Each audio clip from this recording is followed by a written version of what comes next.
Yo, Chris, you happen to work for Jarvis, right? Um, is that you, Parker? It's been a very long time, right?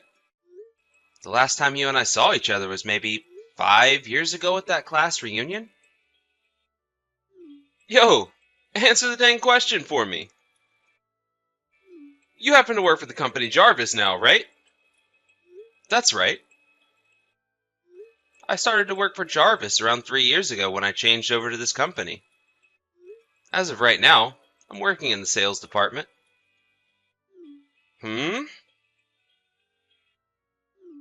I've worked with Jarvis in their sales department before plenty of times, but I never once noticed that you were there with them. Ah, I see. You're working for Cadillac's commercial affairs team now, right? I happen to just become the manager for all of our work with Cadillac recently. Oh? You're the one in charge now? This all happened for me so fast, with the promotion and such. But the last manager ended up leaving his job for a few reasons that I'm not aware of. I'm sure that you'd recognize that manager if you saw him, since I'm sure you've ran into him a couple of times then. Yeah, probably. Well, I can see that you're doing alright for yourself now then. And that's where you're working now. Well, I'm glad that we were both able to catch up. See ya! Ah, right. See you again sometime.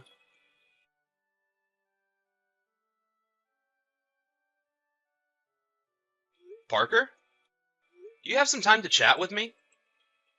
Huh? When I'm over at Cadillac trying to deal with some important work, do you mind not putting me in headlocks all the time? Or coming up behind me and hitting me in the back? Yo, Chris, you need to start calling me Mr. Parker from now on. I'm the one who has a position above your own now. Don't you dare think you can call me by my name without adding some form of formality to it, you lowlife! What are you talking about? Jarvis and Cadillac don't have that kind of connection with one another. No, I'm the leader of the team that deals with you guys now, and I've decided that I can do whatever I want when it comes to all of you. You became the leader? And if you were just to take a look at the size of this company compared to Jarvis, you'd know better than to think you were on the same level as me. No matter what you try and say, Cadillac is seen as the company on top of Jarvis. So all you guys are over there is a contractor to us. I don't believe either one of the companies we work for had that kind of relationship with the other, actually. Hey, you need to be more formal with me. You'd better start thinking of how to talk to me like I'm your boss. Well, anyway, what I'm wanting to talk with you about is related to our work. So can you please stop speaking such nonsense to me? Huh? What did you just say to me? You've always kind of been this way to me, ever since middle school. And not just me, I suppose, but to everyone you're ever around. You forget to think about how others feel about you, and will do anything and everything for yourself without a bother in the world. Back in middle school, you happened to make a lot of trouble for one of the teachers who was pregnant at the time, and got kicked out of her class. And there were plenty of other times there as well where you had to go to detention for being rude and obnoxious to everyone else. You even ended up being suspended that one time for causing a scene in the lunchroom by pushing someone else over while they were carrying your lunch tray. I guess you really never learned that from suspension anyway, so it was probably better to take another approach as trying to make you behave, but anyway, have you still not noticed that your kind of nonchalant behavior about everything is not helpful to those around you? Huh? Who gives a crap about everyone around me? Because I feel that they have a problem, they can bring it up with me. I'm sure back in school that kind of thought process worked out for you. But we're adults now working in two very large companies. You contractors and your preaching always takes way too long. I told you that I'm not a contractor to your company. I understand that you and I have history all the way back to middle school, but at the moment, all we are to one another is business partners. Or, well, customers. In other words, I'd like it if things between us remain that way and you stop it with all the horseplay when I come over to the office. Especially right now when both of our companies are starting to make some big decisions between one another and need to be serious. Alrighty then. I'll be more careful around you.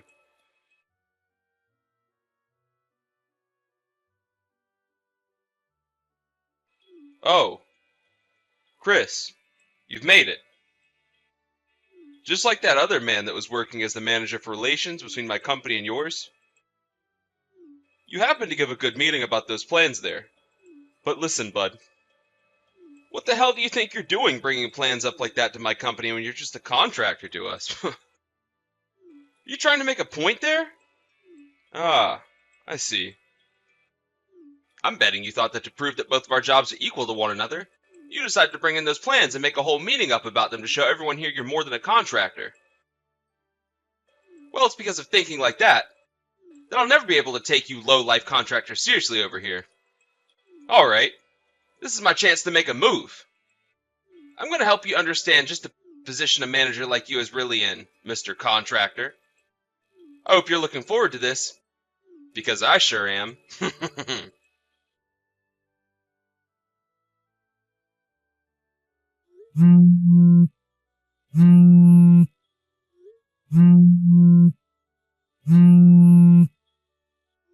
Parker, give me back those plans and proposals. I'm planning to use all of those again for today's meeting. Also, what the heck are you thinking taking that SD card from me that had all those papers downloaded on them for safekeeping? If I don't have any of those by the time of the meeting, I won't be able to have it. Do you have any idea what the heck you're doing right now? Yo, I took a quick read over all those plans and proposals you have here. I don't think any of these will do, to be honest with you. They're being rejected. Huh? This is something I've been wanting to tell you for a while now. For a contractor like you to be bringing proposals like that into a company is a freaking joke. Some bullcrap like this that's been thought up by a low-life contractor like you is only good for one thing. Fuel for my fire. Haha. Huh? Are you gonna burn all of that? Actually, the fire's already going. Everything's in there. I'm sure you're not gonna be needing this SD card anymore either, right? Well, I just stomped on it for you, so you don't need to answer that. That whole feeling of superiority you had there is all gone now, right? Parker! Now that I'm the new leader for the team dealing with you and that company, I'm going to make sure you all understand just what kind of company you're all working for now. Do you have a single clue what the hell you've just done, Parker? I told you exactly what I've done. I destroyed it all. Because ideas coming from contractors like you mean nothing to me and my team. Nor this whole entire company. I worked very hard to snatch all those papers from you, as well as that SD card today in order to remind you what kind of position you're really in. The leader of that team is still Justin, as I recall. Well, starting today, Justin is no longer leading the team, and in his place, I stand. Well, I was never officially told any sort of news like that from any higher-ups, nor yours. And actually, as we speak, my company is on the line with yours asking who is in charge of that team. Huh? To me, it seems that you have been causing a lot of problems for Justin and the team there. And from today, are you trying to act as though you're in charge now, right? I'm sure you're just doing all that to make me feel worried and upset. Or something needless like that. What are you getting at here? I was just doing my job for this company by making sure idiot contractors like you don't get the wrong idea and think it's okay to be making proposals for this company. If anything, I'd really like a thank you from you right now for helping both companies out. Parker. I had thought you knew about my position in Jarvis, and the relation we have with Cadillac. But I guess you really don't have a single clue. Huh? I'm sure I shouldn't be having to say something like this to you right now. But listen here, Parker. Those plans and proposals that you just burnt up and smashed on the floor happen to not only be thought up by my company. What? Those proposals that were given to us came from your team's leader, Justin, and he had asked for us to brush them up a little here. Also, that by the time we put them into action, there would be no faults anywhere. And as for some final work that was being put into all those proposals and plans, I had created a PowerPoint on that SD card to give at the meeting showcasing what we had done and where we planned to go with everything. Huh? As for today, during that joint meeting we'll be having, there will be both the CEO from Cadillac and the CEO from Jarvis there to see what ideas we have ready. And not just them, but also other customers to both our companies will be there watching. What did you just say? It will only be a matter of time before everyone begins to show up for that meeting. All to see what we've thought up to help both companies work together even closer from here on out. But after what you've done, I'm sure you can guess what will happen to you now, right? Wait a second. Luckily that SD card and those papers have all been backed up to another hard drive back at Jarvis. So I can go back there to retrieve all that information as long as the meeting has moved to another date, or later this evening. So I'm not so worried about having that meeting or not. What I'm worried about is your behavior, and the actions you took today in the order to try and get me to kneel to you. At this point in time, all of Cadillac is in a panic trying to find out what's happened to you, and what you did with all the proposals we had. Whoa!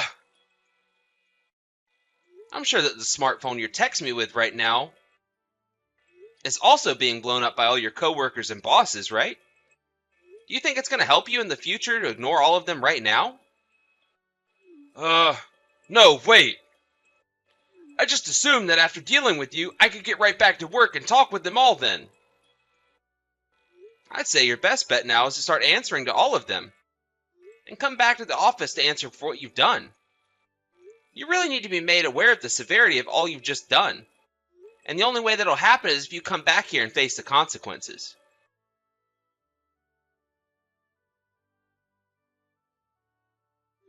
Chris! Do something about all of this for me! What do you want from me? Right now my uncle is completely pissed at me. If things keep escalating like they have been, I might end up getting fired from my job here. That's right. You so happen to be the nephew of one of the directors within Cadillac.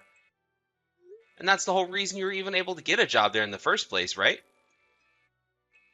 So far, your uncle's apologized for all your actions there many times over. Huh? He's apologized for me? Have you finally come to an understanding of the predicament you're in right now? No way! I was finally able to get a decent job at a company like this, and have been racking in even more money than I ever imagined I'd be able to. Because of my connection to my uncle, I was even able to get a raise and everything. And the job has been so simple for me that I barely feel as though I'm working at all when I'm here. I don't want to be thrown out of a job that's as easy as this one. Well, what would it mean to you if that uncle of yours is no longer a director there? What? Due to all the trouble you've caused this time by ruining the meeting we were supposed to have, and almost destroying all the work Jarvis and Cadillac had worked for, your uncle had to really step in and take responsibility for you. Huh? Are you kidding me? And, well, this was the last straw for the company and your uncle, so they terminated him already. One other thing. That leader, Justin, that you've been trying to take the spot of forcibly, happens to be the grandson of your CEO. Are you freaking kidding me? The rest of this is probably things I shouldn't really be talking about with you. But you have to understand that you're acting like a spoiled brat that thinks they can get away with anything within that company. It's not acceptable by any means, right? No. No! This is all a lie. I was just wanting to make the workplace more lively, and that's why I did a bunch of things like that to spice things up a bit. And when I started to work on the team dealing with you and that company, I hated to think that some contractor like you would have the balls to try preaching to me like that. That's not a good way of thinking about Cadillac and Jarvis's partnership. Really shows just how horrible of a person you really are, Parker. What? You have not grown up one bit since we first met back in middle school, and that's just sad. If anything, you've only gone backwards in terms of personal growth, and it's felt like I've been dealing with a preschooler when I'm around you here. What the hell did you say?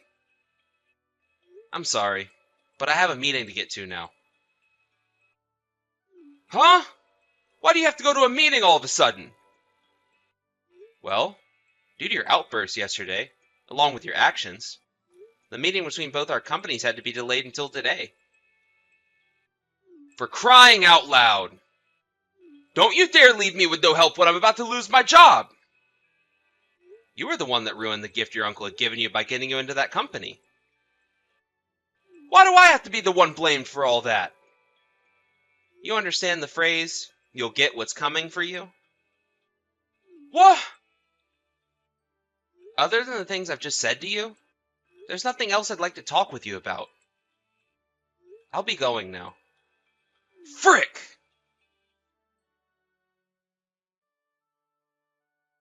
As you just saw, I was able to hold that meeting with the rest of my group and Cadillac's team, and it all went over really well for everyone. But, while that was taking place, Parker went ahead and did something far worse. It appears that he was really in love with the woman working the front desk of the office building, and he refused to stay home from work while the company performed its investigation into him. He came into the building with a bouquet of roses for her, and he proposed to her in the lobby of the building. He totally had the confidence to think that she'd never say no to him, but she told him a swift no, and he began to throw a fit in the lobby, which ended up with him being taken into custody by police. And with that, the CEO came down to him before the police took him away and told him he was fired. Both of Parker's parents told him to never come around them as they disowned him, and he no longer was able to get into contact with any other members of his family. He also had a restraining order put on him by the girl at the front desk. Parker could no longer handle all the holes that he was continuing to put himself into, and one day he had one last hurrah on the subway drinking loads of alcohol and making a complete mess of himself. He was taken back into custody by police. However, this time he wouldn't be lucky enough to escape the court system.